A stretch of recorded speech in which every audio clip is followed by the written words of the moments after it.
办伫咧台东的热气球嘉年华，今仔透早5点半正式起稿，有超过3万人来到现场看今年的哆啦 A 梦。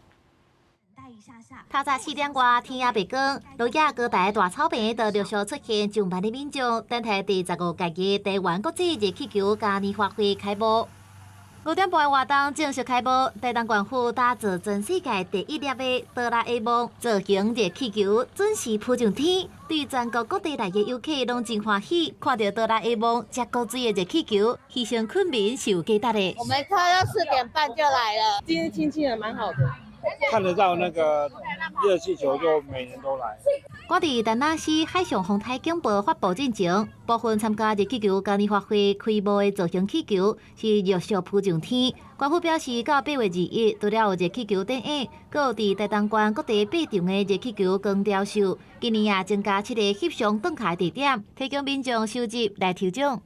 官府今年也特别准备7只有搭哆啦 A 梦多用的公车，提供游客坐到高台，阁有试市区。不过，台东县观光协会估算讲，今年热的平常日期间，台东县的大房率平均大约只有5成，希望个人会当支持各地旅游，到台东佚佗看热气球。公视新闻采访报道。